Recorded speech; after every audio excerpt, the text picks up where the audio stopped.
Welcome to Group Chat. I am Justin Verrier, and joining me, Rob Mahoney. Rob, thanks for joining us on this nighttime recording. I know you were up late shooting your gun off in celebration of the Dodgers win last night. I'm more of a flair guy, personally. You know, I really want to make a statement. I just want to bring the people together, and a simple gunshot's not going to get it done. Do you feel the energy just coursing through Los Angeles right now? For my Dodgers? Yeah, that's right, buddy. Of course I do. Look, you simply cannot go to any place in the city with Not Like Us playing right now, which is more or less LA as usual, but especially LA right now.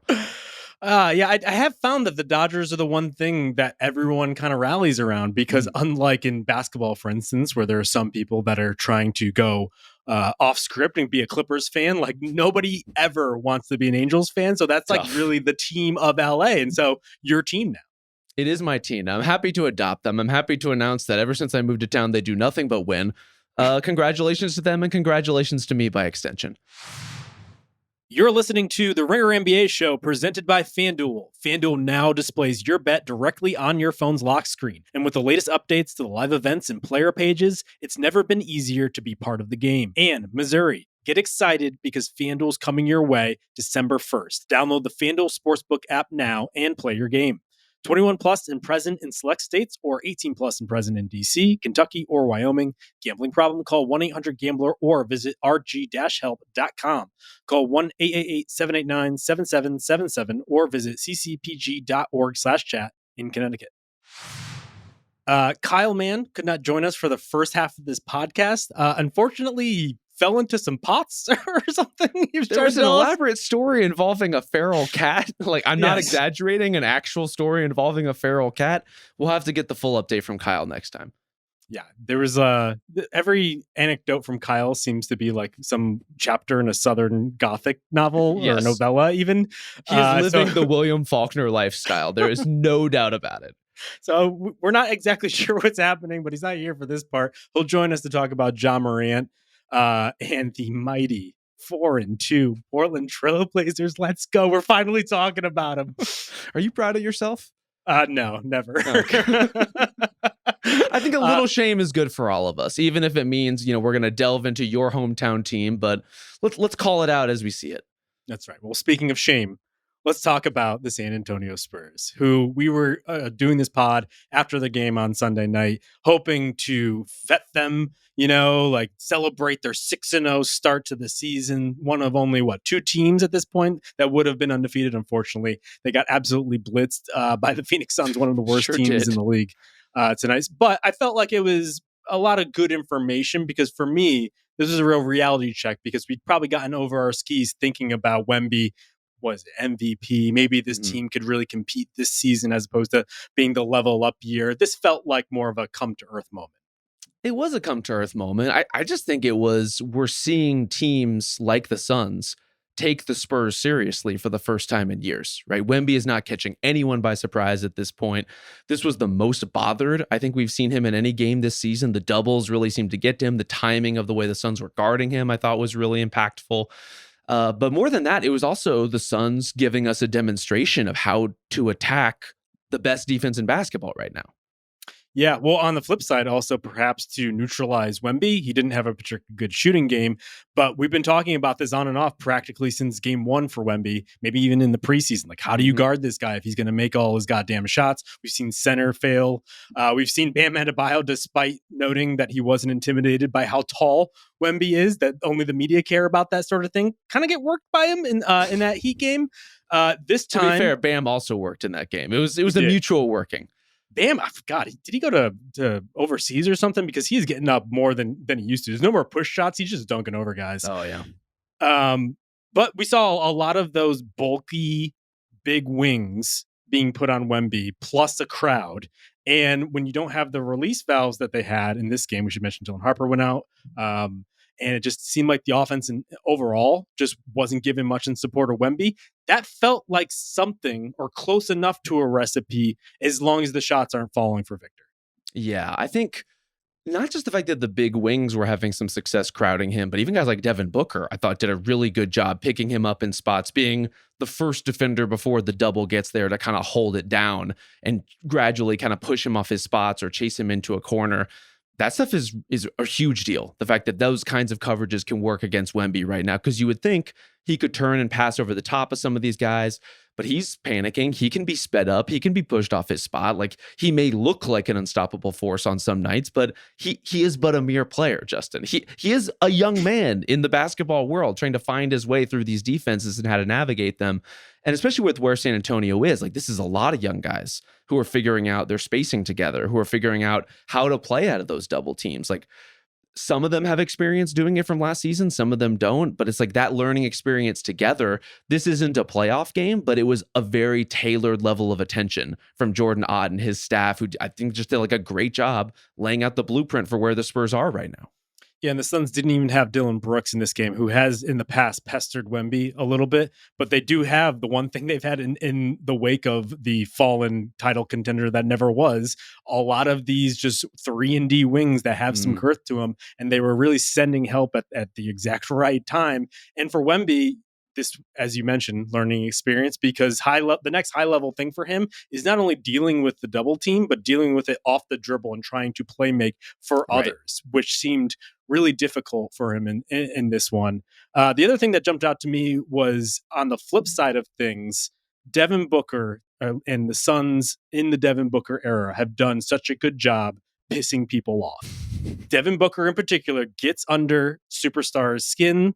And I think the team around him follows suit. In this one, Stephon Castle fell prey to that. And it was a nice reminder that this is overall an extremely young team that can get lured into those sorts of pissing contests, because there's a point where Castle had like 3 fouls in 12 seconds. Yes. It just felt like, and then there was that shoving match that led to the technicals, not only with Castle, but also Miss Johnson. Just like, it was real like young team stuff that you don't want to see from your super sharp title contender, which is where we thought they might be going, but we might have to ease off on that a little bit. Completely. And it's a reminder that this stuff isn't mutually exclusive. Like, Stephon Castle can be a fucking gamer and be about all the right things as a basketball player, but also still be exactly his age and be vulnerable to those kinds of head games and those sorts of moments. Like, Devin Booker is a tough opponent for anyone to play against just as a basketball prospect, right? How do you stop this guy? How do you deal with all his counters? How do you keep him under wraps? Incredibly challenging for anyone. The fact that he's also talking copious amounts of shit throughout the game, the fact that the Suns are stunting on you, a team that I'm sure the Spurs expected to beat, has to be frustrating. It's going to get under all these guys' skins from time to time. And they're going to need to find kind of where their emotional center is, right? Like, Wemby is a really like fascinating player to chart the course and the future of a franchise around. But who is the player who's going to kind of center them in these moments? They don't really have a lot of those voices right now. It's more like the Harrison Barnes types who are taking guys under their wing and trying to calm them down. But they're going to have to grow up together, and they're going to have to grow up pretty fast. Yeah, that's where you could almost want the picture-in-picture of De'Aaron Fox at home watching this game, where I wonder if he was saying, like, that's right, this is my time again. Because I have to imagine he was getting a little worried watching not only the team succeed without him, but also Dylan Harper just vault into the hearts of every fan watching him. Unfortunately, we should mention, so Harper went out in this game with what seemed like a calf injury. We don't know what's going on at the time we're recording this at around 8 p.m. Pacific on Sunday night. But he has just been filthy to start the season. Just the footwork is absolutely disgusting. It's like, it's so fun to watch him. One of the slinkiest drivers in the league right now. I don't, again, for guys who come in with his kind of burst speed, you expect, he's going to be able to get the shoulder on guys, kind of turn the corner, get all the way to the rim. But he just kind of like navigates through traffic in a way that no one else is really doing right now. Like, his footwork on drives is so exceptional for a player his age. And the fact that they're going to potentially lose that is a huge thing. Like, we'll see how long it takes for Fox to get back. We'll see how long Harper could be on the shelf. Stephon Castle isn't really operating in that way. Like, they're radically different players in terms of the lines in which they attack. And so losing Harper, even though he's coming off the bench, even though he's not technically the team's starting point guard yet, is a huge deal. And we'll have to see how they kind of compensate for that. Yeah, so I would have loved to see how Harper would have been able to fill the void had he been out there. just he seemed like he was on his way there. But this is the moment where I think Fox would factor in, where Sure. nothing is really working. Everything's a little bit more gummed up. Can his straight line drives, can his pure speed, can his aggression just break whatever is throwing out there? Because that is such a nice counterbalance to everything that's going on. Not just like the beautiful, balletic, whatever the fuck Victor is, but also like the herky jerkiness to both Harper and what Castle brings. It would be nice to just have some raw, visceral, punch you in the mouth sort of approach when you need it. And that's what Fox is. I mean, it's the same conversation we have around every team that has like a clear superstar and a question mark at number two, right? You know, this was the J-Dub conversation for so long. It was like, can he elevate into that sort of role to be an actual pressure release for Shea? Asked and answered. Did it to great effect through a run for the championship. Not having Fox out there means that that's much more of a job by committee right now. And it's a job that Harper has done well in moments, that Castle has done well in, like, especially turning defense into offense. Like all of these guys, Devin Vassell, we should say, who's kind of like quietly the secret sauce of what the Spurs do offensively in a lot of ways, like very, very essential because of his ability to be a 3-level guy. He's had huge moments in that capacity, but none of those guys are De'Aaron Fox. None of them have kind of the stop and go, like, efficacy, like how easy it feels for De'Aaron Fox to get to his stuff in mid-range is something that no other Spur has right now. And so you're right, like they need the break glass in case of emergency secondary scorer, and they need the guy who's going to keep his wits about him. You know, former clutch player of the year, De'Aaron Fox. Not that this game was going into the clutch at any point, but just like when things are really going to shit, who are the scorers you can count on to get to their stuff calmly, in a very quick fashion without having a lot of setup? That's De'Aaron Fox's game. Yeah, it's nice to see Vassell start to actually bring it, because he'd been kind of in this weird in-between zone where he looked like he was going to be such an integral part of the success of this team. They were giving him on-ball reps to really develop that in. Ultimately seems like a wrinkle to what he does, but he's probably best served in a 3-and-D role. But they need those sort of guys because they are very guard heavy. If it's Fox, Harper, Castle, and even Vassell's probably more of a 2 than he is a 3, you're lacking a lot of size out there, and in particular, not having Luke Cornett, unfortunately, has been a pretty big issue because we got a lot of Biyombo minutes this night, and since he's been out, and unfortunately, that ain't going to work, to the point where they just ditched the center position altogether, went a little bit small with that second unit. Cornett was awesome in that first game. And not only getting to see him spell Wemby, because the non-Wemby minutes have already become a thing, which is inevitable, I guess, for every superstar in the league. But to see him play alongside him, what would the Suns, a team that was relying more on the Oso Iguodaros and Mark Williams, but sometimes they're going a little smaller at center too, what would they do against a front line with those two guys out there? I think it would be a really tough look for them to counter, especially like the big-to-big passing between them. Then you're playing even more over the top of these smaller defenders who are trying to rush everybody. I think Luke Cornett's a really important part of this Spurs team. Obviously, the non-Wemby minutes, as you talked about, are key, but especially defensively, right? They just like cannot hold it down with Harrison Barnes at the 5. It's just not a realistic thing for the Spurs to manage over any longer term. So they're trying to get through it until Cornett can get back. But the reality is, like right now, when Wemby is on the floor, they are astoundingly good on defense, right? Like we're getting into like really special territory in terms of the way they lock teams down. With Luke Cornett on the floor, even in that limited sample, they were pretty fucking awesome defensively, even still. And so if that is the drop of just going from, all-time exceptional levels of defense to very good, reliable starter quality defense from your backup 5, it changes so much of the Spurs kind of day-to-day life, right? It's relieving pressure on everyone around them in totally different ways. So the good thing for the Spurs is I think they've announced themselves this year is not being more like play-in fodder. They're actually going to compete for something on a much higher level. And to that point, I know we're not even 2 weeks into the season, so this is all silly to begin with. But like as we're looking at the landscape starting to develop, because I do think we learn a lot about how things will go from the very early on sort of matchups. I would say, like, obviously the Thunder are in a league to themselves. Yeah. And Luka puts up 40 or 50 every night he's available. And when he doesn't, Austin Reeves would. And then there's a lot of kind of teams in the mix. The Rockets, I imagine, will float to the top here. But, Denver Nuggets have stuff to figure out. Clippers, who knows if they're going to show up on a given night. Like, the Spurs seem very much, dare I say, in the mix for the top 6. I appreciate your restraint in not mentioning the 4-2 Portland Trailblazers. I thought it was coming. I would have bet my life on it. I didn't mention the Warriors. To be honest, I probably should have, even though they got kind of worked the other night. Not only got worked, but the vibes there are kind of weird. Again, like just what you were seeing out of Steph and Draymond was so weird. We're already at a very strange part in the season, Justin. We're going to talk about Ja Morant a little later and what's going on in Memphis. The vibes in Minnesota are very strange right now. The vibes in Golden State are awfully weird right now. There's just so many Western Conference teams that we expected to be good and competent that are really finding themselves, that are having to do their soul searching pretty early in the year.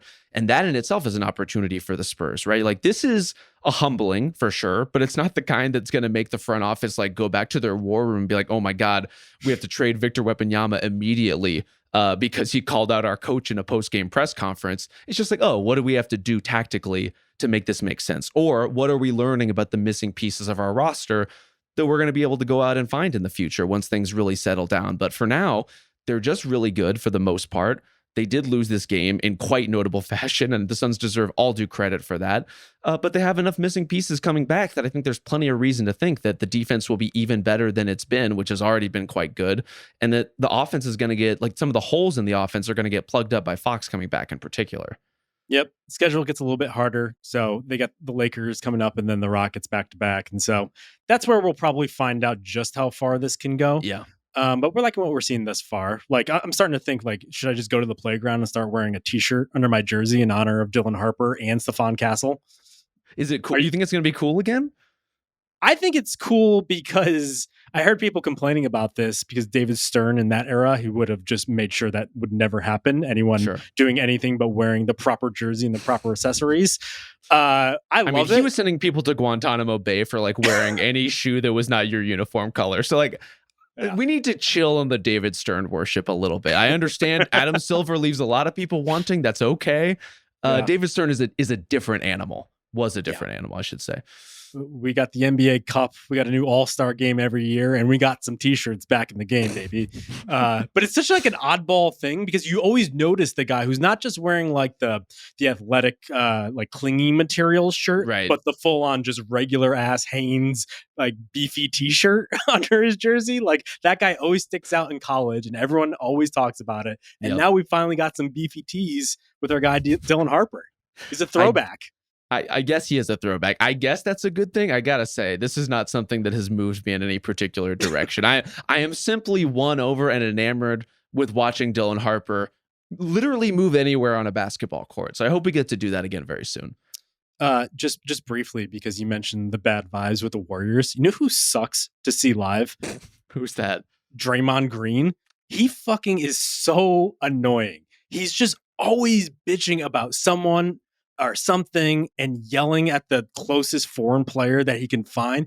I can't imagine Steph Curry, the amount of therapy he's had to undergo just to tolerate this motherfucker for so many years. It's just like, he's a tough watch because he's always like trying to almost fight someone. And it's like, dude, like, calm down. Like, I think he really, I mean, this is the case for him for the past couple of years at this point, but like couple of years, his entire career at this point. But it's just like, it must be so daunting for the people that have to wrangle him to do so. I mean, he just does it for the love of the game. And by the love of the game, I don't mean basketball, but like that game within the game is what gets him up in the morning. In the same way, frankly, that it does Dylan Brooks, that it does even guys like Devin Booker. It's like they want not only the war between the lines, like they want the war of the mind. You know, they really want to just be engaging on all fronts at all times.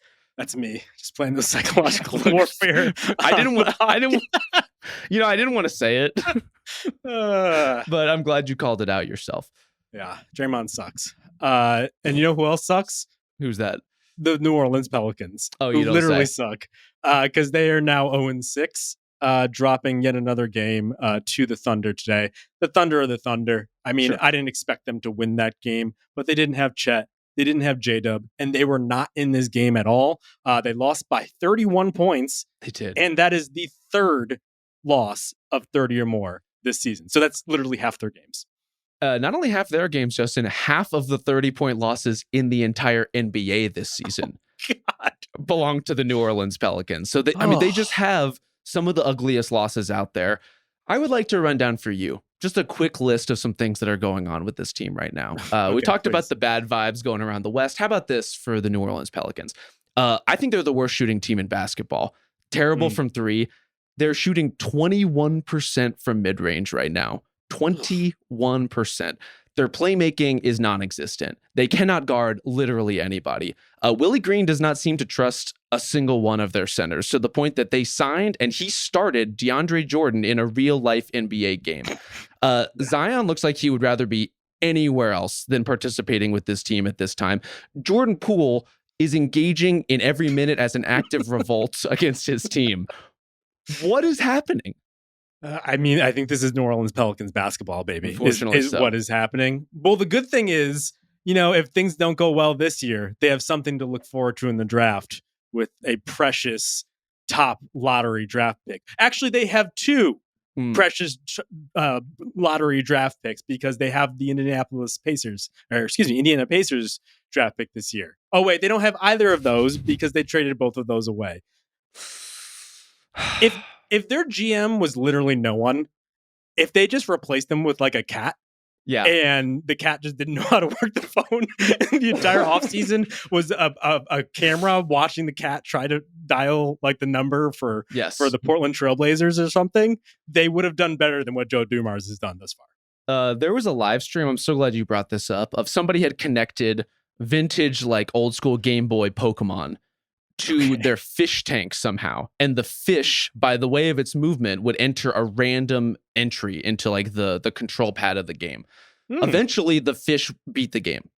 I think the fish playing Pokemon is wildly more successful than the cat who would be running the Pelicans, the actual management of the Pelicans right now.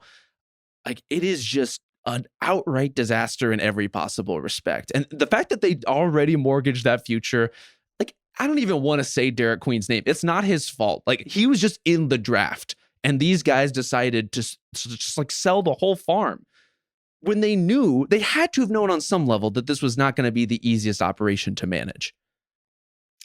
Does Willie Green know Derek Queen's name? Because he played him 7 minutes total in a blowout in this game against the Thunder.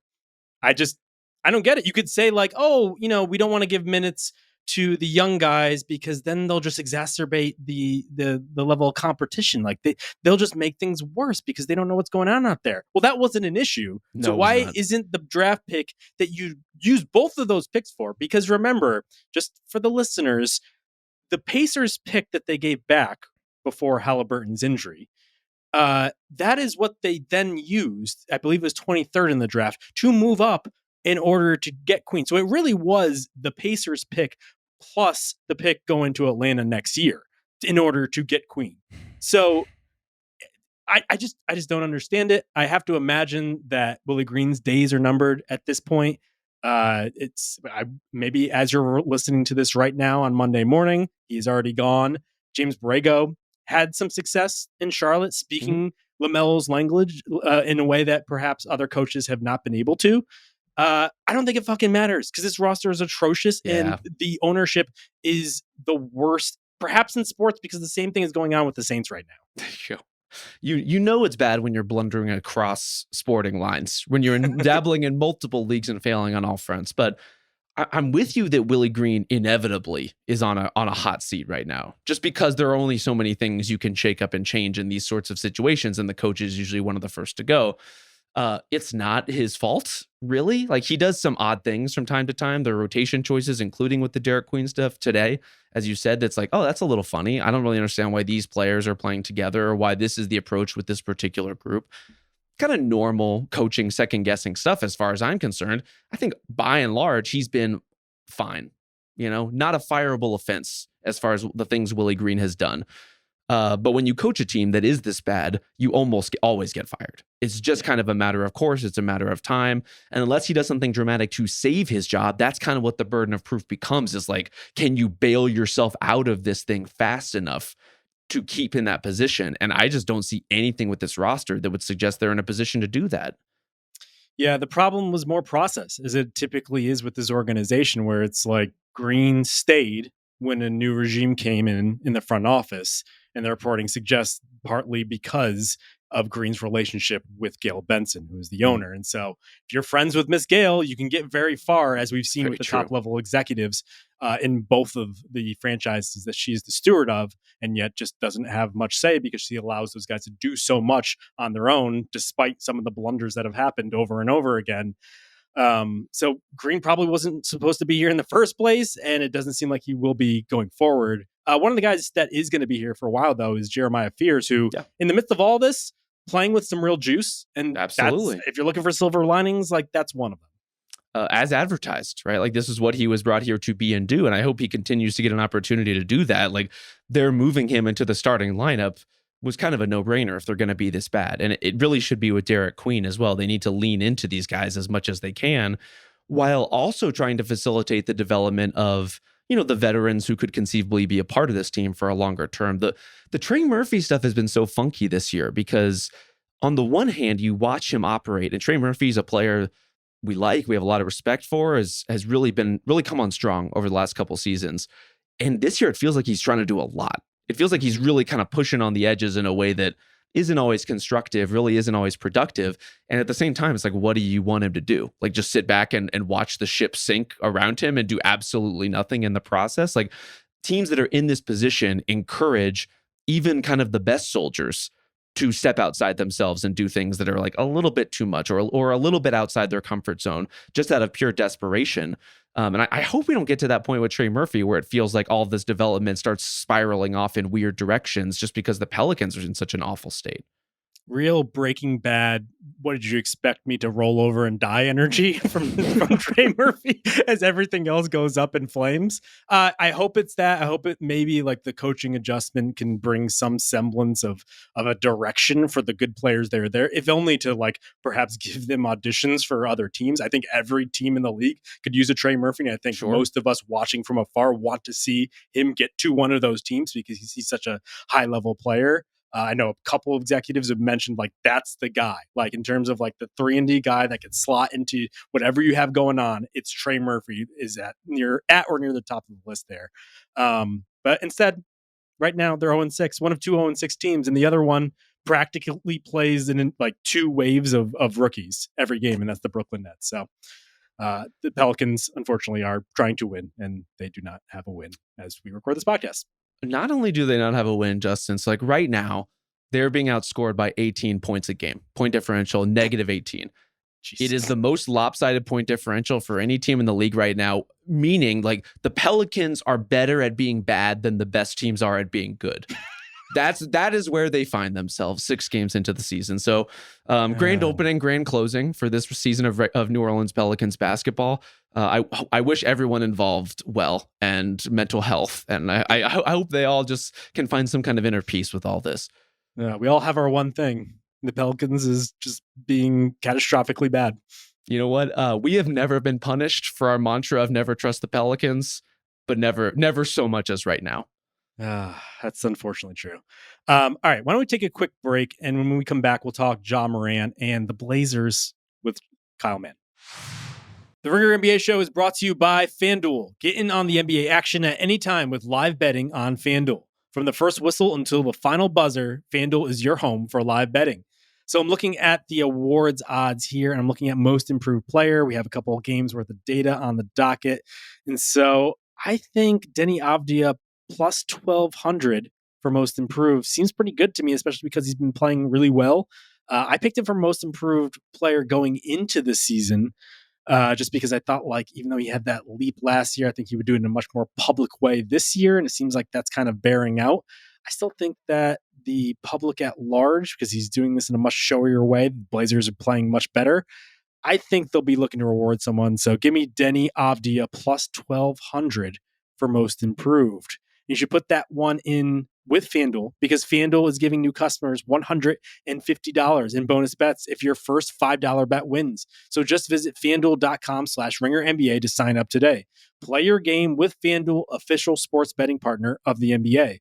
21 plus and present in select states or 18 plus and present in DC, Kentucky, or Wyoming. First online real money wager only. $5 first deposit required. Bonus issued as non-withdrawable bonus bets, which expires 7 days after receipt. Restrictions apply. See terms at sportsbook.fanduel.com. Gambling problem? Call 1-800-GAMBLER or visit rg-help.com. Call 1-888-789-7777 or visit ccpg.org/chat in Connecticut. And now for a more uplifting tale, let's talk about Ja Morant in the Memphis Grizzlies, who find themselves just a few weeks into the season already dealing with more Morant mess. He got suspended for one game on Sunday because of what happened in the previous game, where he basically quiet quit, as Chris Harrington put it, where he coasted through a game. Something happened at halftime because he basically just sleptwalked through the rest of that game.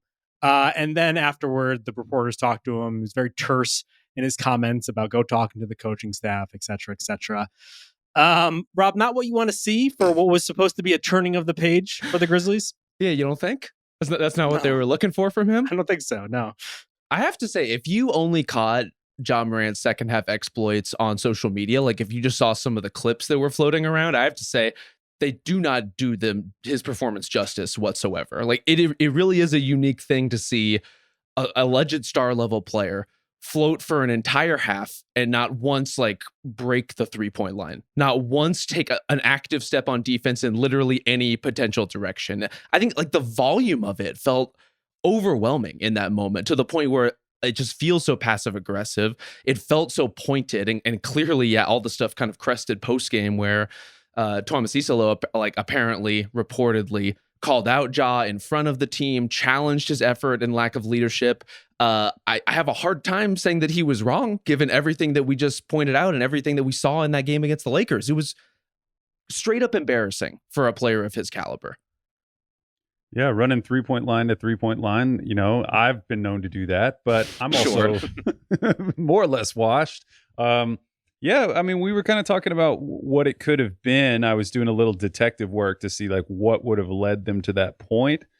Because it is pretty wild when you look at the box score. And we're talking about a guy who's played 65 games in the past 3 years. So I'm sure there's a little bit he's got.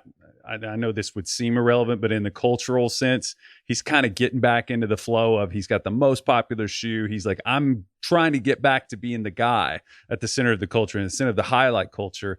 And sort of just right the ship a little bit, get his career back on track. And he has a great game. You know, the game before, I'm blanking on who he hung 20 on the Suns, right? Phoenix. I'm just trying to. I was telling you all, this is me tinfoil hat kind of thing here. I'm like, what might it have been? And I was like, I watched his turnovers in particular, and I was trying to watch Isalo's. Is it Isalo? I'll make sure I say it correctly because that's what we do. Rob? On this pod. What is parodies of ourselves at this point? Isalo. No, definitely not Italian. That is not the one. You become a jackass at some point. Shocker there. No, I was watching his turnovers, and you know, Phoenix was trapping him whenever there was a screen out to the hash mark. They were trying to get him to get rid of the ball because Memphis doesn't have another ball handler right now. I mean, at least they could get, Pippen back. It would help. But he had bad body language after some of those turnovers. I mean, just like slumped, just quit, shrugged his shoulders. They ran back the other way and scored a couple of times. And I was trying to watch Isalo to see what his reaction was to it. And it was just kind of hands on hips. There wasn't any kind of demonstrative thing, but it made me just wonder because in my mind, I'm like, he has this performance, pretty efficient performance, but there's that, and that, that kind of reaction in that situation, you can see how that would impact the team if the star is kind of setting that precedent. To me, I'm just guessing that might be the thing that he said in front of the team, like, hey, we need you to react this way. I was curious if you all had any other theories on what it might have been.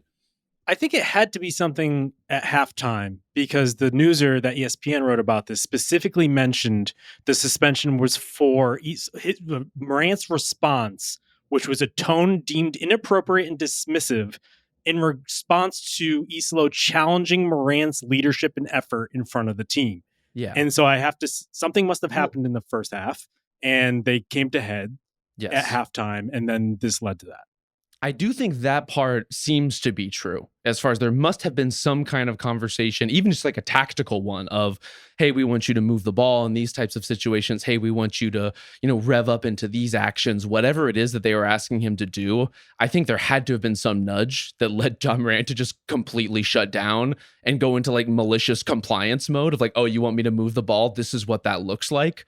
But I think the suspension came from the post-game comment specifically of like go ask the coaching staff, and beyond that, it sounds like they don't want me to play, basically. Like the way to make our play better as a team is to bring my minutes down, is what Ja Morant conveyed to the media. Yeah, and Chris Harrington, everyone should go read his piece in the Daily Memphian about this afterward. He was one of the few reporters on the scene getting the quotes from Ja on this. He'd mentioned that there had been some discontent over how they were parsing out the minutes to the stars in particular. I guess they changed up the substitution pattern. So that could have compounded things. But the irony to all of this, Kyle, is that Isolo is Ja's guy, right? They fire parts of the coaching staff, including Taylor Jenkins last year, to go to his more preferred pick and roll style of offense.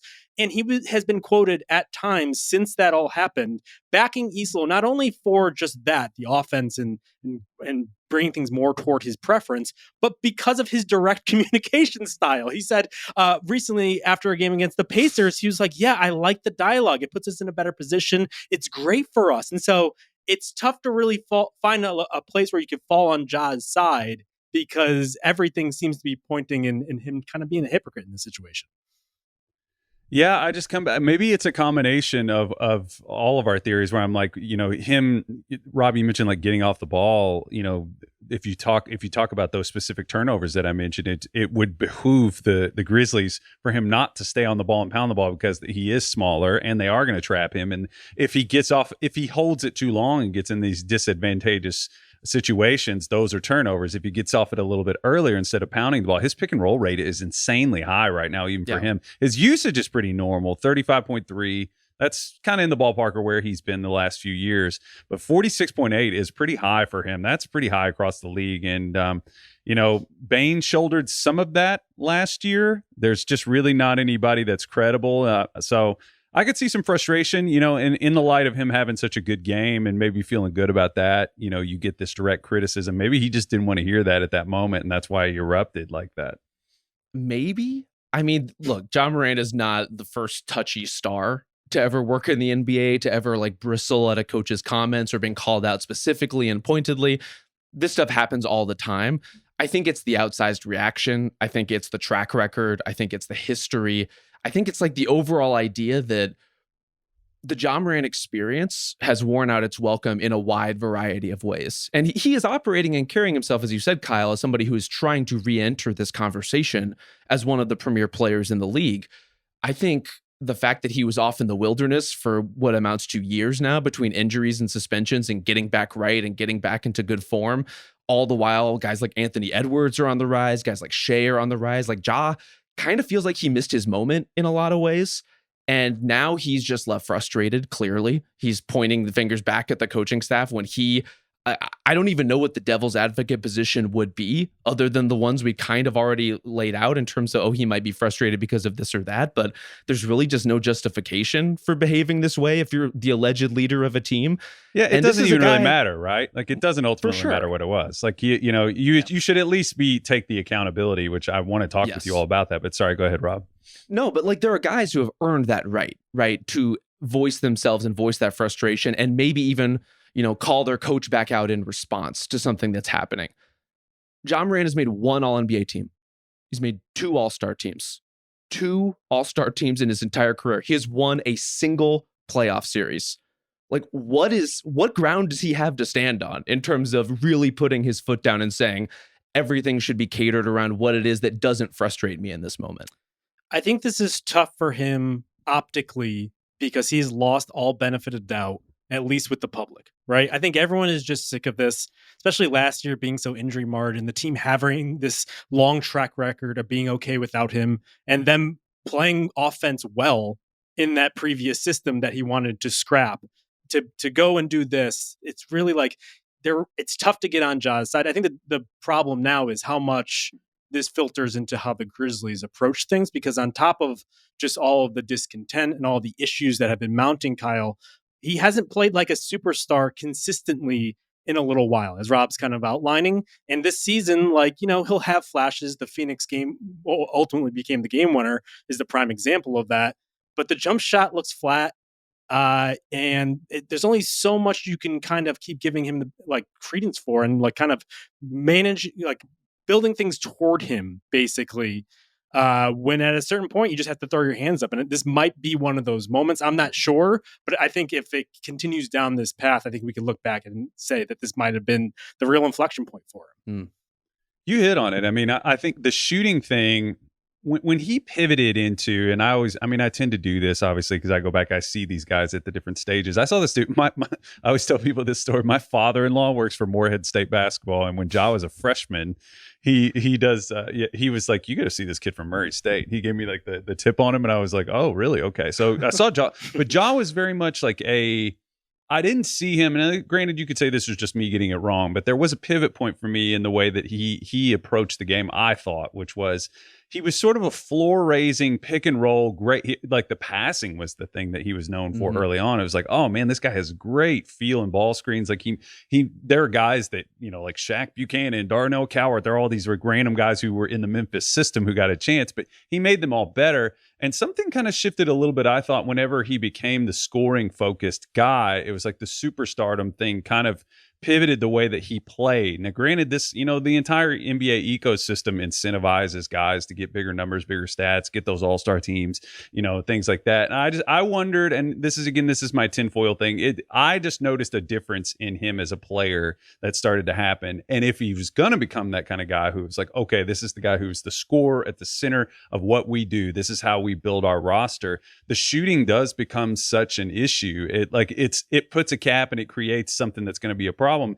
Because the paint touches are the point. They're the thing that he does that helps every team that he is on. And if you're just looking at the trajectory of a guy his size, he's 26 years old. I was also looking at Blake and Udonis talking about him. I was like, he's like the third or fourth. Well, you say that's it, but he's also like the third or fourth oldest guy on the team. I don't have Brandon Clark's age in front of me, but that's another thing is like the vets that are on the team. But I just, I'm kind of, another thing about this too is like, man, it just really reminds me of Allen Iverson's arc. He didn't hit the highs that Iverson hit, but do you all see that? I was kind of looking at like when things started to go weird for Iverson. I mean, it was, Larry Brown left in what year? What year was that when Brown left the Sixers?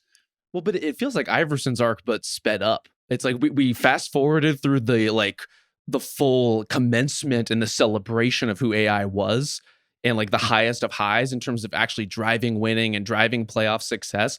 But they do occupy a similar space in that like what they do bring to a team when they're at their absolute best is spiritual. Like it's cultural, right? There is a way that Ja Morant invigorates a team that does remind me of Allen Iverson, that does remind you of like those sorts of guards. That's really important. But when you look at those teams too, and you really drill it down, it's like the reason the Grizzlies were regularly winning 50 games in the regular season was because they were regularly one of the best defensive teams in the league. And they were also regularly one of the deepest teams in the league. And so Ja was getting unbelievable highlights. He was clearly having a galvanizing effect on the guys that were around him, but he wasn't dictating terms in the way that other superstar players do. And I think there's a criticism of Iverson that's similar, right? It's like the reason the Sixers went to the NBA Finals is because of Allen Iverson for sure, but it's also because their defense was so good. And like stars like that are always so hard to talk about and place and value properly within an organization, because what they're doing on the court is not necessarily a direct line to what makes that team so successful on like a play-by-play basis, even if it is like culturally speaking on a zoomed out season by season basis. Yes. How do you get rid of a player who is projected to become, at the very least in the discussion, for the face of the league, who is printing probably money for your franchise because he's selling so many jerseys and bringing guys to the building? Even though like the team was successful, like Ja is like a one-on-one in terms of magnetism and charisma and everything you want from a superstar. He has all of that. But I think you just have to wonder, like, how long can you keep bending over backwards? And my mind flashes back to the Desmond Bane trade as sort of like a flashpoint in all of this, because I think you could say, oh, the Bane trade allowed them to take a step back. so that they could build something around Ja and Jaren that may be a little bit better suiting, may have a higher ceiling than what they ultimately had, which topped out at a certain point. Ja's injuries and all of his issues probably contribute heavily to that. But now I'm starting to wonder, actually, did they give themselves the leeway to keep cutting and make an even more dramatic sort of trade and actually ditch Ja and completely re-envision what's going on there?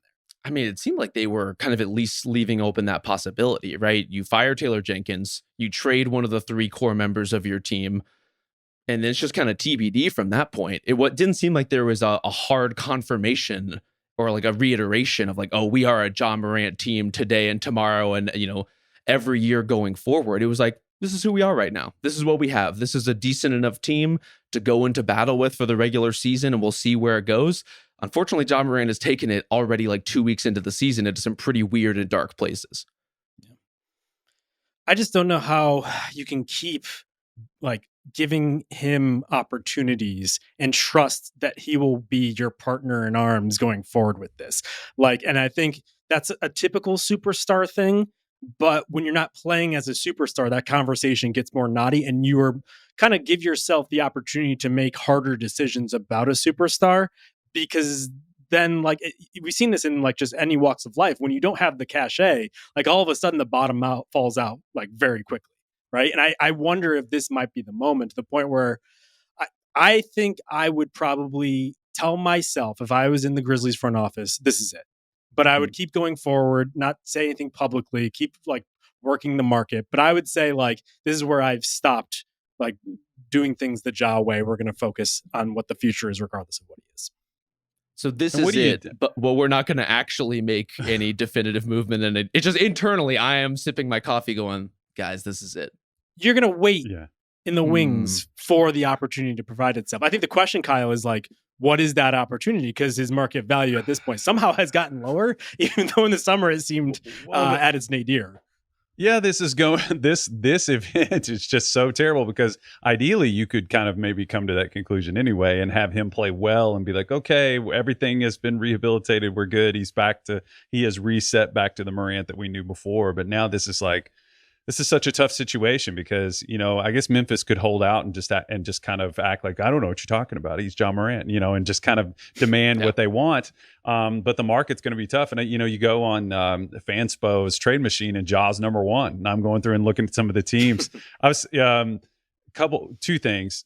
Wanted to go just mention the LaRoche thing really quickly. It seems like that would be a really it just seems ideal for somebody like him, I guess that granted that's so the offense they were running last year, right? Yes, the thing that the Heat are doing this year that they demonstrated on Amazon for us. But I just that, and then I was curious, do you all have I'm sure we're going to hear Memphis fans that are just Ja lovers are going to be mad even to hear this, or maybe they've been on the trade machine, I don't know. But do you have one just off the top of your head that you find interesting, would just be a nice reset for him, a team where he would fit?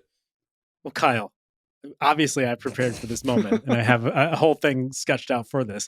I actually have this as if you're in this team's front office and you're having the meeting about Ja, which is probably happening all over the league, probably once a month at this point, because these things just keep happening.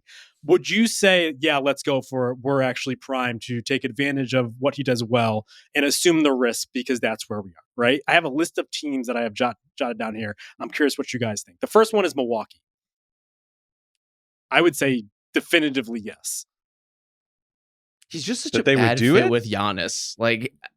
On needing a star level, sure. But it's in terms of those guys actually working together. Especially when you have Ryan Rollins. Yeah. I was going to say, A, Rollins slander. B, just a basketball philosophy thing. I got a lot of great feedback about that with the Bulls, by the way. That was sarcasm. With 2 non-shooters. Thanks for the confirmation. With 2 non-shooters, that is interesting. But if Rollins continues, that's one that I'm not as favorable towards that one. Of course, you also could do the thing of we were talking about the vet thing. Giannis seems like somebody who is just so to the letter, leadership is just such a huge part of who he is. I wonder what that would look like if Morant is suddenly, flying under the wing of Giannis. Yeah, this is getting bleak quickly because that was my automatic yes. I'm curious where we go from here.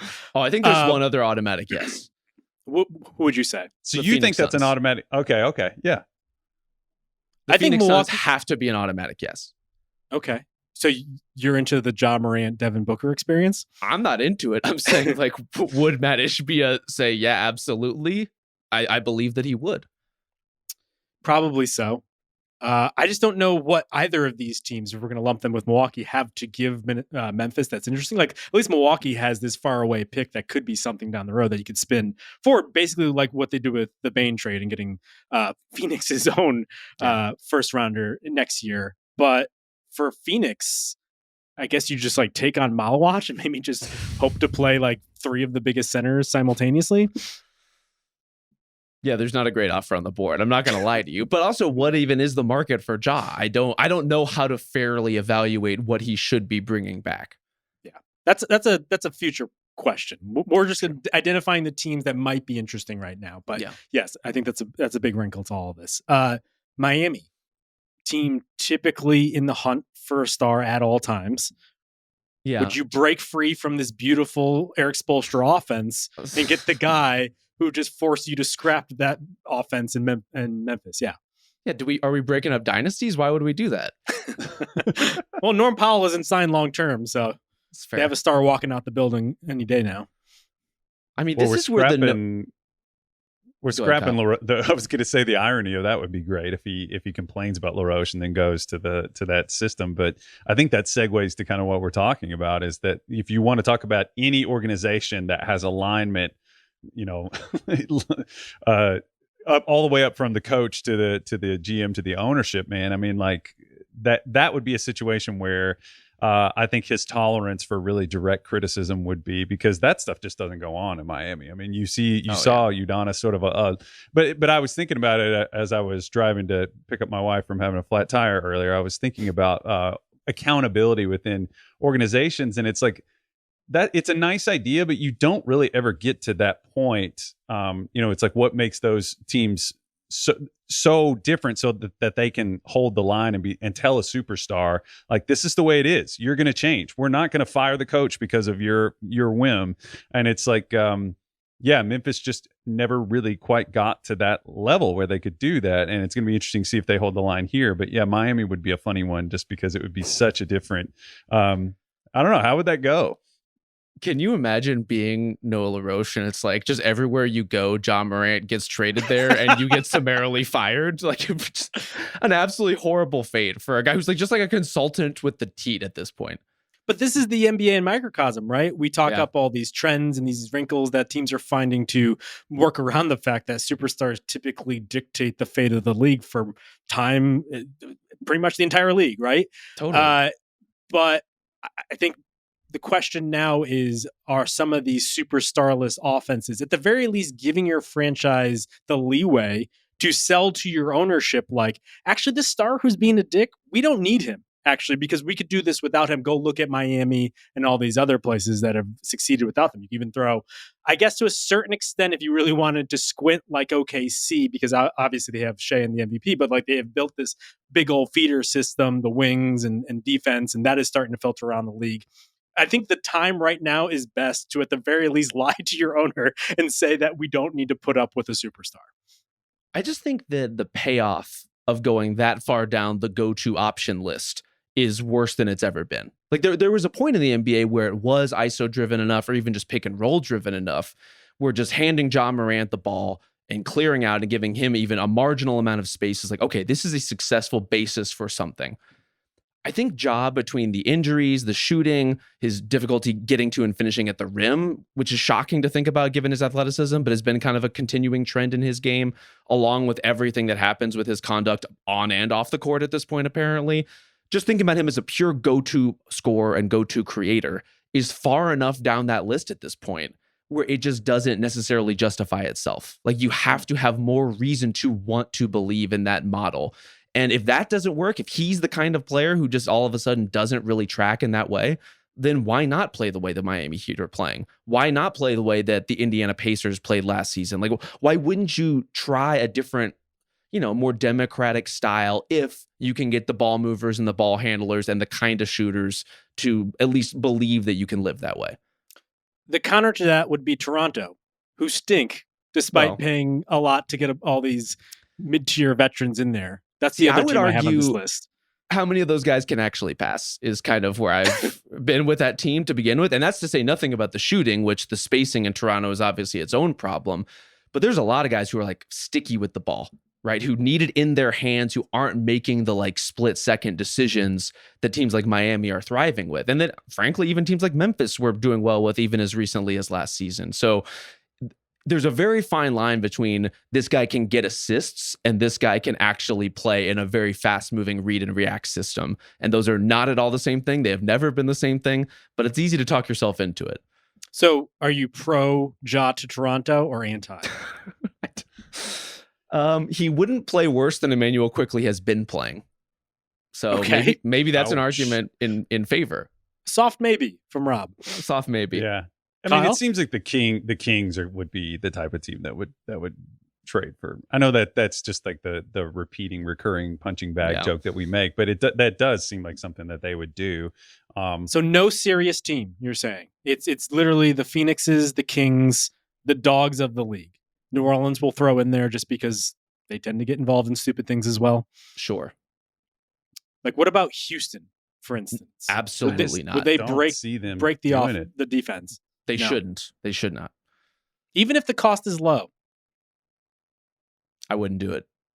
Okay. They've got a good thing going here, man. And again, you want to talk about accountability, man. Ime will chew that. Like he's serious. I mean, that's the thing. If you watch them, dude, they defend. They're big. I just don't, especially with like the shooting issues that they already have. Like, do you want to add Ja Morant? Can Ja Morant and Mann play together? I mean, they can. I just kind of wonder, what does that look like in a playoff series if you don't have to hard close on a Ja Morant and you're trying to slow Amin Thompson down? I think that's just stacking another dissonant idea on top of what they already are. We should also say, while we're wish casting Houston Rockets point guards, they have very quietly climbed to the number one offensive efficiency in the NBA spot. So I think they're doing okay. I actually find that my concerns about them still hold true because I think their size is an advantage against middling teams. Sure. Like you saw that happen against Toronto in particular, where Colin Murray-Bowles was talking about how his wrists hurt because he tried to box out Steven Adams. And it's just like that sort of size, I think, is going to overwhelm teams that don't have an identity, don't really have much to fight back against that. But I'm still worried about like the high end there. But you're right. I saw that the other day and it's like, oh yeah, the issues are on offense, but they're literally the best in the league. Yeah, it seems to be going more or less okay. And like, granted, a lot of transition offense, a lot of other things happening there. They could use a little more half-court refinement. Ladies and gentlemen, Ja Morant is not your source of half-court refinement. No. You're right. I mean, yeah, I was going to say they're just destroying people getting out in transition, which is a nice segue to me to bring back a really wildly popular segment, the big boy of the week. It's a tandem. Please. I'm gonna say Jabari Smith and Amin Thompson had one particular sequence against the Boston Celtics. Sorry, Isaiah. It was a play where there was a back cut. Jaylen Brown turned like he was, I said that extremely country. Brown, he turned to the baseline and Jabari peeled off and timed it perfectly. Incredible block. Amin goes the length of the floor and one dunks it in Chris Boucher's face. They're just big boy and everybody. So that's my segment, to my recurring segment there. Double big boys. Or is the plural of big boys or Big's boy? What do you think? Where are we going? It's big boys with a Z. Okay. They're like those brothers, those brothers on the motorcycle in the Guinness World Book of Records. It's like that. Really, really big boys. What are you talking about? You never seen that picture? That's an iconic picture. Yeah, very large men on motorcycles. Sure. What was your last one, Justin? I'm sorry. I had to get the segment in there. It's great. That was a really important thing to super important. I have two last. I guess like if you're Brooklyn, do you just tank the talent? And just say we'll figure it out later, or does he step on the 7 or so point guards that they have in their own development? This is where I just get like a little freaked out culturally. It's like the idea of bringing in Ja Morant as a talent is profound. The idea of Ja Morant at his absolute best is somebody who could transform the Nets and where they are, even with all those young point guards. Like he's a guy who can, and we've seen play with other good ball handlers. But if he's going to be doing this, like I don't want that guy around my young team. And so that this is how you get to, the Kings and the Suns and the Pelicans list of trade candidates so quickly, is because it is hard to be a serious team and want Ja Morant, the leader, to be a critical part of what it is you do. And it's hard to even be a rebuilding team and see Ja Morant, the leader, and want him to be, guiding your young guards along and teaching them the ropes of what it means to be a pro, when it's pretty clear he doesn't really understand. No, it's circling back to kind of like what we've been saying, and we're talking about the accountability. I think it would have to be a team. It would almost have to be like the Warriors absorbing DeMarcus Cousins. Not that it's that level of it would have to be that kind of thing where a team is so certain about their organizational stability, and that like even if something does happen, it's like this won't be allowed to be a thing. I don't think it can be a situation where he can come in and suddenly be the central nervous system of wherever he goes, like a Brooklyn or something like that. I think it would have to be. So maybe that's an argument for the Milwaukee thing. Again, respect to Ryan Rollins, but I culturally, I think that's the type, if they did make a move, that's the kind of team I think would be the most likely to succeed if they were to trade for Ja Morant. Well, we're talking about strong cultures. Last one I have on the list here. Okay. Of course, the Portland Trailblazers. Just rock solid defense that you could put around Ja. He's close to the Nike campus. Mm-hmm. Those are sick shoes, man. You got to, they're sick. I say the coaching situation, obviously very, very stable over there. Hey, Thiago is, I think, doing an okay job thus far. He's putting in work. I would hesitate if I were the Blazers, because Drew Holiday has been significantly better than Ja Morant this season somehow. So what are you going to do with that? Don't want to step on Drew. No. Can't keep him out of the paint, man. Yeah, I just don't think there's much of a home for him at this point. So I would love for the Grizzlies to sort this out, because I'm kind of tired of the carousel going on here. But I just don't know where at this point. So I didn't think they'd be this big of a bummer this quickly. Like this is a team that, again, historically has just like found ways to weather runs of injury, to weather runs with and without Ja Morant. Obviously, we've seen them fully bottom out at times as well, but I just figured they would be another team this year, in the mix, competitive enough, fighting the dogfight that is just like the middle of the Western Conference. And instead, we're just already here. And it's not that they've been a disaster in the standings. It's just they've clearly have already reached this sort of point where Ja Morant is forcing their hand. Like he forced them to suspend him. And now we'll be forcing them to make hard calls on the future of the franchise at a time where you would love, if you're the Grizzlies, the ability to slow play this thing. One more, the Timberwolves. Is that even possible with their, I mean, like roster wise, there is obviously a void there with them auditioning. It's been, Dillingham's not quite ready to go. Conley is, what's interesting is that it would be really nice to have Mike Conley on this Memphis Grizzlies roster right now to sort of be a steadying force. But the Timberwolves are interesting to me on that front. Does that work? I submit that to the Midnight Society. Yeah.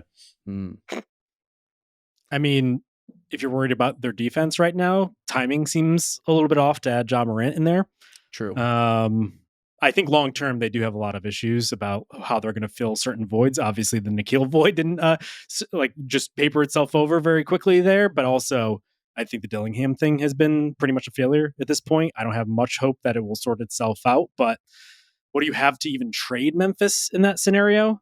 Yeah, I don't know, because they don't have picks because of the Dillingham situation, and I don't think Dillingham or any of their young guys are super interesting. Maybe again, a center and Johan Verrier. Just they ain't trading Verrier. Come on, from my cold dead fingers. If I'm Minnesota, I actually think Verrier is interesting to the Wolves and would be potentially to a lot of teams. But that's the sort of market you're tapping into with him and Dillingham. Both is not, are you trying to be competitive right now, but do you believe in these guys in 3 years effectively? Like, can you buy what they could be down the line? That's a tough sell for the Ja Morant Grizzlies, or the Ja Morant-less Grizzlies, I guess, in this hypothetical. I think if you want to play devil's advocate here and say, like, if there is any sort of optimism, maybe this is just like holding him accountable in action. Like, actually, it looks bad because this is what accountability looks like. And actually, this in the long run is in their best interest to suspend him, say, like, we're not going to put up with your shit. Yeah. And you actually have to earn your way there. Like, kind of what people are saying about some of the gambling stuff going on, where it's like, actually, we're catching more of this stuff now. And so we're more aware of it. And so we have to police it. Is this actually this coming to light for Ja?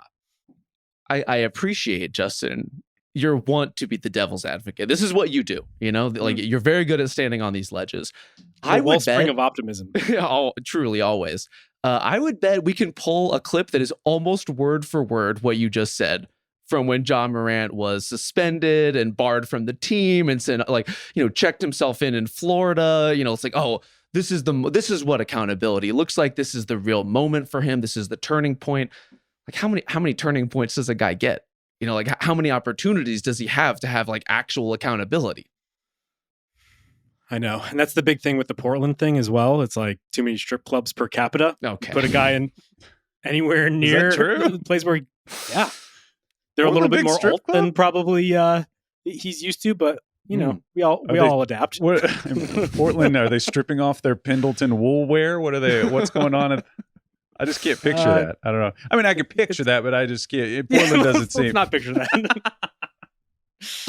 I'll choose not to, but anyway, I'm surprised to hear that. Yeah. Since we're talking about the great culture of Portland, let's talk about the team on the court right now. Everywhere I go, they ask me, "Sir, when are we going to talk about the mighty Portland Trailblazers?"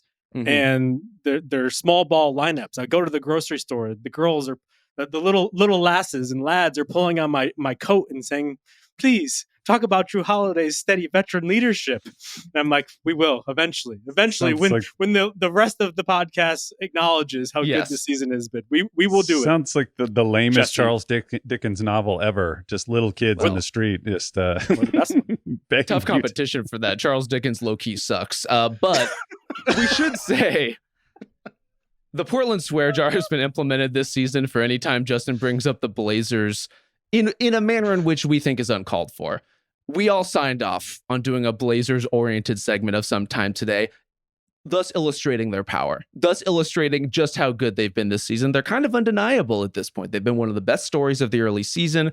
They look absolutely ferocious defensively in a way that is building on everything they had, especially at the tail end of last year. They just got something. Yeah, it's ironic because their past two drafts, they've drafted two big old boys, like not just centers, but like colossal men. But their best lineups and the ones that have caught my eye are these small ball lineups where they're just putting a bunch of wings guarding the entire length of the floor and basically being like, all of your players need to show that they can dribble, which unfortunately Cam Johnson did not pass that test late in the game the other night. But I think that Denver game, which was, of course, an NBA Cup game, which, only the best rise to the top in the Cup action. I think it really showed the blueprint in action, and I think it validated some of the things that we've been noticing over the good stretch. I think in the midst of drafting the bigs and taking swings on really talented guards and Scoot and Shaedon Sharpe, they've really backloaded the roster with a bunch of wings. Practically whenever they could, they were just taking flyers on wings. I wrote about it basically last year when I did a thing focused on Toumani Camara, who's been the best of them, but they're just guys on top of guys where like when they need them, they just have a lot of length and stock. And I think down the stretch of the Denver game was like proof of action of that kind of philosophy, which isn't all that different than a lot of other organizations coming to bear, where Shaedon Sharpe played really well to start the fourth quarter. They were basically spamming him getting downhill against Jonas Valanciunas, and he scored a bunch of points. But because their team and their identity springs from these two-way wing type of guys, we're going to defend everything. And that decision was made easy when Toumani and Denny popped last year. They really kind of just decided that was going to be their North Star.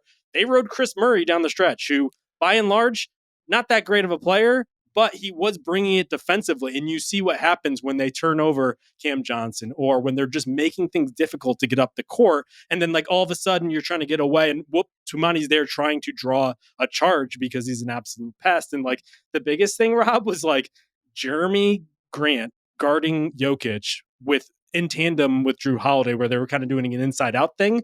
Yeah. He actually kind of flustered him for most of that stretch there. And so it's working. There's obviously concerns offensively and just like how much they can keep up the pace, but like it's looking very good thus far. It's baffling to watch Jeremy Grant, NBA center, like kind of work. I still have my doubts and my reservations about it. I still like them best when they have an actual big out there. That feels the most solid to me. It feels the most secure to me. Maybe this is my big man bias showing.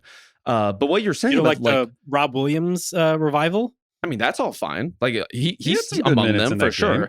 Yeah, like I just want I want them to have the option of, you know, leaning even harder on the offensive rebounds in the way that like Klingon in particular allows them to do, of having the, you know, the presence in the middle so that all these guys can fly around on the perimeter and bait out steals and do all that. Like I want the balance of that structure ultimately.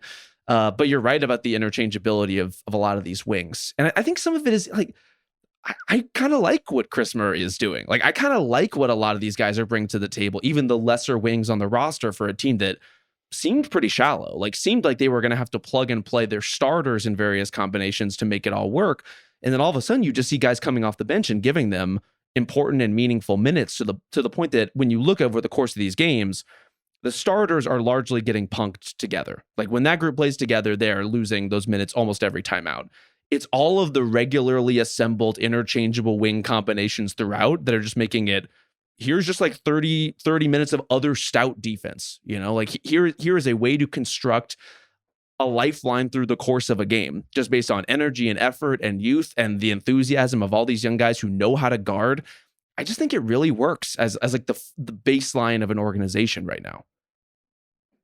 Yeah, Justin, you said it. I mean, it's interesting that they had this this central goal of like, okay, let's get these two sort of scoring tilted guards with Scoot and with Shaden, and you think, okay, this is our vision. And even I remember in some of the draft coverage we did, I was like predicting that maybe they should get a passing big guy to play between them. But you're right, like the stuff that has really popped. You were saying that it was, I don't remember what adjective you used, but I was watching them and I was like, it's not beautiful basketball in the traditional way, the traditional Portland teams that we've seen over the year. If any city has like a basketball personality, if anything, maybe the early '90s Blazers that had a little bit of more of that punch you in the mouth, dunk on you kind of thing going on. But and Rob, you said it too, like that smaller lineup that they went with against Denver's second unit, which was Sharp, Avdia, Kamara, Jeremy Grant, and Drew. They didn't just challenge Denver to do things offensively, man. They were really killing them with like really athletic, fast cutting.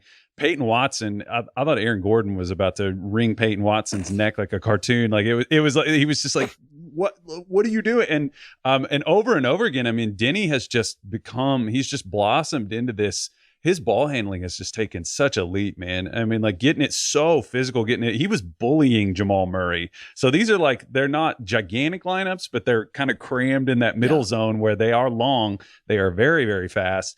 And Cam Johnson, man, just throughout that game was just getting, I wanted to gauge with you all, like if you want to just do a quick tack on from last week, is this I forget the whatever, is this a thing?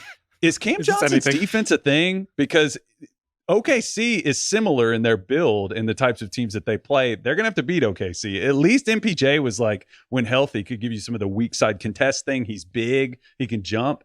Man, Cam in that game, I don't know if it was that they weren't interested in the cup or whatever it was, or he's not feeling good. But in particular in this game, I thought they were just really, really taxing him in a way that was jumping off the screen to me.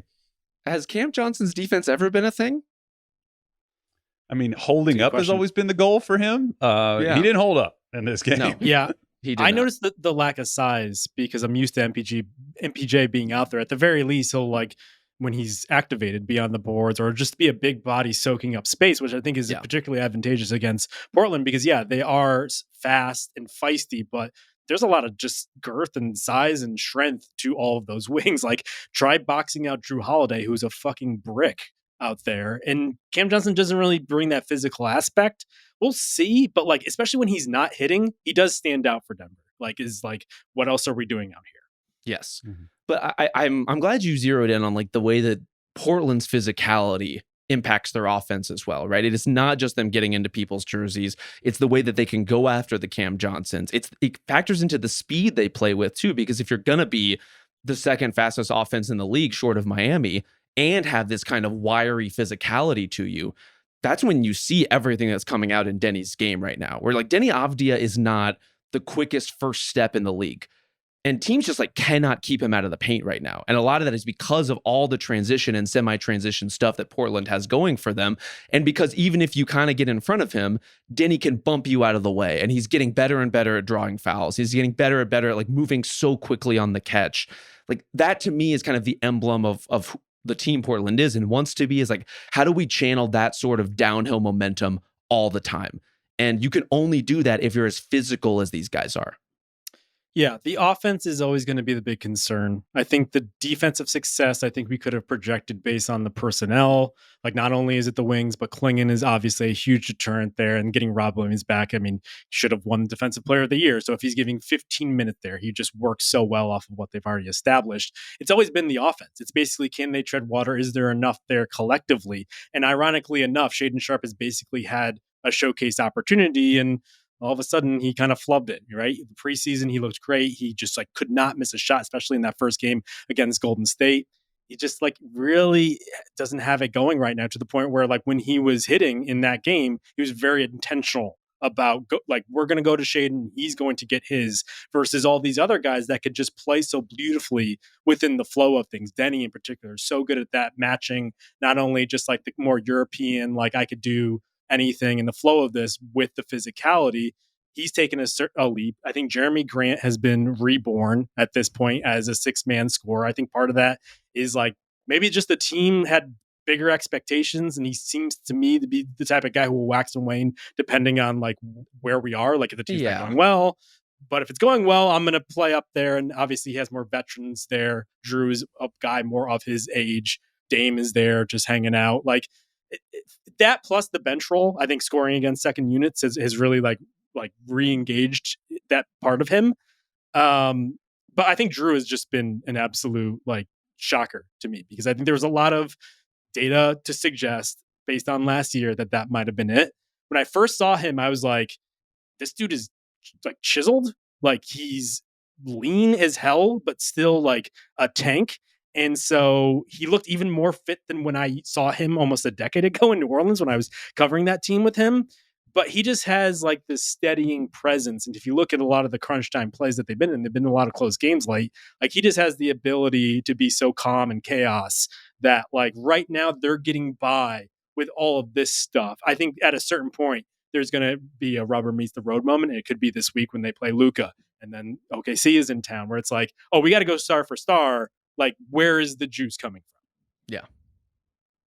Rob made a face when you said Jeremy Grant was reborn. I didn't know if he had something he wanted to say. I was just waiting. I was just watching. I think reborn is charitable. I would say he woke up from a resuscitated a 2-year-long nap. You know, it was a Snorlax. Tomato. Yeah, he wasn't killed. He decided to go to sleep. That to me is kind of the fundamental difference in the Jeremy Grant experience. But Justin, I feel like you speaking from like a very personal place of like Drew Holiday, his peer shows up and all of a sudden he feels reinvigorated. It's like I'm imagining you in a room of 20 somethings trying to not blow your brains out, and then like all of a sudden one person in their mid-30s shows up and you just can't stop talking to them. You know, you're just clinging to their side. That's not where I thought you were going, but I'm glad you went in that direction. I had Thank no you. clue where that was going. Well, a homer. I It's think amazing how quickly you have become such a Boston, Portland homer, Justin. It's it's egregious, frankly. It's irresponsible, you're in the wind. Unprofessional. I'm aware. I love Portland as much fun. as the next person, man. I mean, shout out to the Screen Door, El Gaucho. Yeah. Shout out Kedice, really good. Heart Coffee, but you know, I don't know. You really, I don't know. With your wishy-washy UConn fandom, I'm just kind of like, what's with this guy? He's all JV, over the place. are there any other establishments of other kinds you want to shout out? It seems like you have a rich understanding of the area. The strip clubs you mentioned, beyond that. That's what I'm talking about. All the vegan strip clubs. Do you want me to just list where I'll be like on a daily basis? I mean, that's up to you. I guess, you know, if you don't want to make your whereabouts known, I do understand that. A gentleman does prefer his privacy. I mean, I'm mostly just going back and forth between my place and the grocery store. So if you want to check me out at a Trader Joe's by you. No, I mean, Hart is actually where I get my coffee beans. So definitely got to shout them out. I'm there once a week. Little keeper coffee action on the side, you know, a little compliment, a little power, a little coffee. speed. It's important. Sure. Yeah. Need it. In addition to the offense, can we just address one last concern here for Portland, or am I Please. exhausted? How much am I allowed to talk? No, I'm taking this as like the opportunity for you to get this out of your system. You know, like really tire yourself out, because it's going to be a minute before we can dedicate a whole segment to the Blazers again. They lost Matisse Thybulle, who is playing really well. It really hasn't missed a shot since he came back late in last season. Also, Blake Wesley went down in this game. He was literally their only guard off the bench. And when you carry Dame as like just a non-entity for this entire year, and obviously Scoot goes down, the backcourt is looking very thin very quickly. And I think to Rob's earlier point, I think they're going to struggle to play at this pace, at this intensity over the course of the season. And so they have depth, but they really need to be too deep in order to make this all work. And I do worry that they might not have that. If like something strikes with Drew, for instance, like, does this all fall apart so quickly? Well, not if something happens with Drew. Like, I'm not trying to jinx the man, but he's basically co-leading this team in minutes right now. Like, that is not what you want for Drew Holiday. It shouldn't be the plan. And they're doing it out of necessity, and they're doing it because he's been so good. And I think all those things are totally justified. But we would all like to see a resolution that does not involve Drew Holiday running himself into the ground, trying to keep pace with an offense this fast. They're really depending on it's the classic thing. I mean, they're really depending. They're leading the league in like threes generated in transition, so they're really depending on that. I feel like as sort of a whatever it is, what is it where you slap it on the glass, and the Flex Seal. They're depending on that for the Flex Seal for that, I guess. Just to sort talking about strip clubs again? No, you were slapping, and your mind what went is somewhere happening awful. to this podcast? I don't know. I didn't do It's that. Sunday. We're not used to the time. This is all over the place right now. We bring in Kyle, and all we talk about is strip clubs. I would not have anticipated it. I'm just trying to get us in the right algorithms, guys. Yeah. But no, I mean, that's a typical thing with younger athletic teams. I mean, if you can't generate in the half court, you want to try to find it where you can. So, yeah, I mean, in a half court situation, I think they're going to have a whole new set of questions, and they're going to need those other guys back for sure. Mm-hmm. All right. Well, we wrap it there, unfortunately. We'll be back on Wednesday. Thank you to Victoria Valencia. Thank you to Ben Cruz. Thank you to Isaiah Blakely. We'll talk to you next time.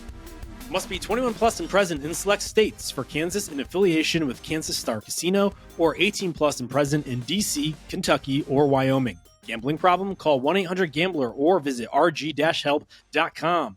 Call 1-888-789-7777 or visit ccpg.org/chat in Connecticut, or visit mdgamblinghelp.org in Maryland. Hope is here. Visit gamblinghelplinema.org or call 800-327-5050 for 24/7 support in Massachusetts, or call 1-877-8-HOPE-NY or text HOPE-NY in New York.